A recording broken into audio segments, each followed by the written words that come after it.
Sir ನಮಸ್ಕಾರ sir. ನಾವು new Holland ಕಂಪನಿಯವರು 105 HP ಟ್ರ್ಯಾಕ್ಟರ್. ಇದ್ರಾಗ ಹೆಂಗಿದೆ ಅಂದ್ರೆ ನಿಮ್ಗೆ 105ರಾಗ ಸೆನ್ಸರ್ ಗಾಡಿ. ಸೆನ್ಸರ್ ಅಂದ್ರೆ ಹೆಂಗಿರ್ತದೆ ಅಂದ್ರೆ ಇದ್ರಾಗ 4 ಸಿಲಿಂಡರ್ ಗಾಡಿ ವಿತ್ 4 ವೀಲ್ ಡ್ರೈವ್. ಬ್ರೇಕ್ ಏನು ಒಂದ್ ಬ್ರೇಕ್ ಹೊಡೆದ್ರೆ 4 ಗಾಲಿಗೆ ಬ್ರೇಕ್ ತಾನ ಆಟೋಮೆಟಿಕ್ ಹಿಡಿಯುವಂತದ್ ಬ್ರೇಕ್ ಐತಿ ಇದ್ರಾಗ. ಹೌದ್ರಿ, ವಿತ್ ಇವಾಗ ಇಂಜನ್ ಐತಿ. ಹೌದ್ರಿ, ಇವಾಗ ಇಂಜನ್ ಮತ್ ಇದ್ರಾಗ ಡೀಸೆಲ್ 190 ಲೀಟರ್ ಡೀಸೆಲ್. ಹೌದ್ರಿ, ಇದ್ರಾಗ ಹೆಂಗೈತಿ ಅಂದ್ರ ಮತ್ ನಮ್ಗ ಇದು ಬರ್ತದ ಬ್ಲೂ. ಹೌದ್ರಿ, ಆಯಿಲ್ ಡಿಸ್ಕ್ ಬ್ರೇಕ್ ಗಾಡಿ ಒಳಗ ಇದು ಬರ್ರಿ. ಸ್ಟೇರಿಂಗ್ ಐತಲ್ಲ ನಿಮ್ಗ ಹೆಂಗ್ ಬೇಕಾ ಹಂಗ ಸ್ಟೇರಿಂಗ್ ನೀವು ಇದನ್ನ ತಳಗ ಮ್ಯಾಗ ಮಾಡ್ಕೋಬಹುದು. ಆ ಸಿಸ್ಟಮ್ ಐತಿ. ಇಕೋ ಪವರ್ ಮೋಡ್ ಆ ಟೈಪ್ ಐತಿ ಒಂದು. ಎರಡನೇದೆಲ್ಲ 4 ವೀಲರ್ ಬಂದು ಬಟನ್ ಸಿಸ್ಟಮ್ ಐತಿ. ಬೇರೆ ಕಡೆಗೆ ಏನ್ ಮಾಡ್ತಾರ ಗೇರ್ ಅದಾವ, ಬಟ್ ಇದ್ರ ಬಟನ್ ಹಾಕ್ಬಿಟ್ಟು ಅಂದ್ರೆ ಹೋಗೋತ್ನಾಗ 4 ವೀಲರ್ ಸ್ಟಾರ್ಟ್ ಆಗ್ಬಿಡ್ತೈತಿ. ಅದು ಹೋಗೋತ್ನಾಗ ನಾವು ಬಟನ್ ಒತ್ಬಿಟ್ಟು ಅಂದ್ರೆ ಆಟೋಮೆಟಿಕ್ 4 ವೀಲರ್ ತಗದ 2 ವೀಲರ್ ಆಗ್ಬಿಡ್ತೈತಿ. ಒಂದು ಇದು ನೋಡ್ದ ಇದ್ರಾಗ ನಿಮಗೆ ಯಾವ ಟೈಪ್ ಅಂದ್ರ ನಮ್ಗೆ ಆಯಿಲ್ ಪಾಲ್ಟಿ ನೇಗ್ಲ ಏನ್ ಬೇಕು ಯಾವ ಲಿಫ್ಟ್ ಜೋಡಿಸ್ತೇವೆ ಅದಕ್ಕೆ ನೀವು ಆ ಸಿಸ್ಟಮ್ ಯಾಡ್ ಐತಿ. ಅಂದ್ರೆ ಯಾವ್ದಾದ್ ಬೇಕು ಆ ಗಾಡಿಗೆ. ಪ್ರೆಸ್ ರೋಟಾವೇಟರ್ ಗೇರ್ ಹಾಕ್ತಿರಲ್ಲ, ಗೇರ್ ಹಾಕುದಿಲ್ಲ ಇದ್ರಾಗ. ಪ್ರೆಸ್ ಮಾಡಿದ್ರೆ ರೋಟಾವೇಟರ್ ಸ್ಟಾರ್ಟ್ ಆಗತಿ. ಆಟೋಮೆಟಿಕ್ ಪ್ರೆಸ್ ಮಾಡಿದ್ರೆ ಆಟೋಮೆಟಿಕ್ PTO ನಿಂತು ಬಿಡ್ತೈತಿ. ಆ ಟೈಪ್ ಈ ಗಾಡಿಯಾಗ ಐತಿ.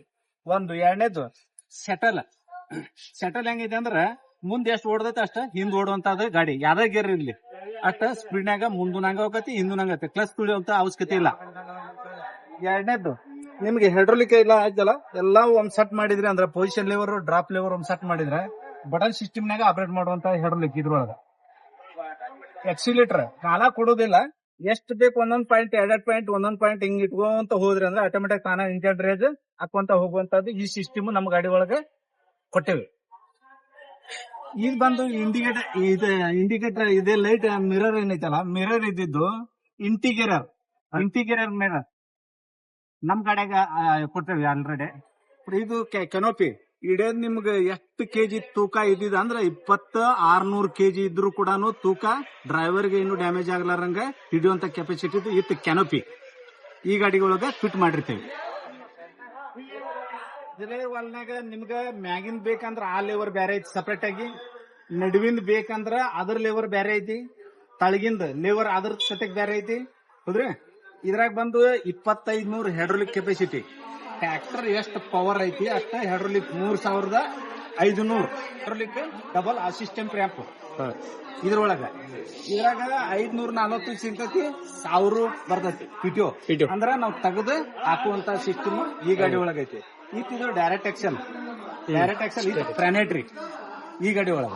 ಇದ್ರಾಗ ಗೇರ್ ಬಾಕ್ಸ್ ಅಲ್ಲಿ ಬಂದು ನಿಮ್ಗೆ ಯಾಕೈತಿ 38 ಲೀಟರ್ನಾಗ ನಮ್ದು ಎಲ್ಲಾನು with planetary gear box hydraulic ಎಲ್ಲಾ ಕೆಲಸ ಕೂಡಿಸಿ 38 ಲೀಟರ್ನಾಗ ಕೆಲಸ ಮಾಡುವಂತ ಗಾಡಿ. ಸೆನ್ಸರ್ ಐತ್ರಿ, ನಿಮ್ಗೇನ ಇದು ಬರ್ತದ ಇಂಟರ್ಕೂಲರ್ ಬರ್ತದ ಫಸ್ಟ್. ಆ ಬಳಕ ಸೆನ್ಸರ್ ಬರ್ತೈತಿ, ಆ ಬಳಕ ಯುವ ಇಂಜನ್. ನಿಮಗೆಲ್ಲ ಪೂರ ಎಲ್ಲ ವೈರಿಂಗ್ ಮ್ಯಾಗ ಈ ಟ್ರ್ಯಾಕ್ಟರ್ ಸೆನ್ಸರ್ ಗಾಡಿ 105 HP ಇದ್ರು ಕೂಡ ಸೆನ್ಸರ್ ಮ್ಯಾಗ. ಬಟ್ ನಿಮ್ಗೆ ಯಾವ ಮೋಡ್ನ್ಯಾಗ ಯಾವ ಟೈಪ್ ಬೇಕು ಅನ್ನೋದನ್ನೆಲ್ಲಾನು ಇದರ ಬಟನ್ ನ್ಯಾಗ ಆಪರೇಟ್ ಮಾಡುವಂತದ್ದು ಈ ಸಿಸ್ಟಮ್ ಈ ಗಾಡಿ ಅವ. ಇದು ಬಂದು ಯುವ ಇಂಜನ್. ಇದ್ರದ್ದು ಏರ್ ಫಿಲ್ಟರ್ ಸಿಸ್ಟಮ್ ಹೆಂಗ? ಏರ್ ಫಿಲ್ಟರ್ ನಿಮ್ಗೆಲ್ಲ ಗಾಳಿ ಮ್ಯಾಗ ಅಂದ್ರೆ ನೀವು ಆಕ್ಚುಲಿ ಡೈಲಿ ಹೊಡಿದಲ್ಲ, ಬಟ್ ನಿಮ್ಗ 1200 ತಾಸಿಗೊಮ್ಮೆ ಅದನ್ನ ಫಿಲ್ಟರ್ ಚೇಂಜ್ ಮಾಡುವಂತದ್ದು ಇದ್ರೊಳಗ. ಬೇರೆ ಟ್ರ್ಯಾಕ್ಟರ್ನಾಗ ಏನ್ ಮಾಡ್ತೀರಿ, ಒಣ ಡ್ರೈ ಫಿಲ್ಟರ್ ಇರ್ತದಲ್ಲ, ಡ್ರೈ ಫಿಲ್ಟರ್ ಏನ್ ಮಾಡ್ತೀರಿ ಹೇಳ್ರಿ, ಜಾಡಿಸ್ತೀರಿ. ಇದನ್ನ ಜಾಡಿಸುವಂತ ಅವಶ್ಯಕತೆ ಇಲ್ಲ. 1200 ತಾಸಿಗೆ ಏನೈತಲ್ಲ ಅದ್ ತೆಗೆದು ಬ್ಯಾರೆದ್ ಇದ್ರಾಗ ಹಾಕ್ಬೋದು. ಏನೋ ಲೋಡ್ ಬಂದೈತಪ್ಪ ಕ್ಲೀನ್ ಮಾಡ್ಕೋತೈತಿ. ಹೌದೌದು, ಆಟೋಮೆಟಿಕ್ ಅಂದ್ರೆ ಅದ್ರೊಳಗೆ ತಾನ ಸಪರೇಟ್ ಆಗಿ ನಿಂತು ಬಿಡ್ತೈತ. ಟೆಸ್ಟ್ ಎಲ್ಲ ಬಂದು ತಾನ ಕ್ಲೀನ್ ಮಾಡ್ಕೊಂಡೈತಿ. ಆ ಟೈಪ್ ಈ ಸಿಸ್ಟಮ್ ನಮ್ಮದ ಏರ್ ಫಿಲ್ಟರ್ನಾಗ. ಥ್ಯಾಂಕ್ಸ್.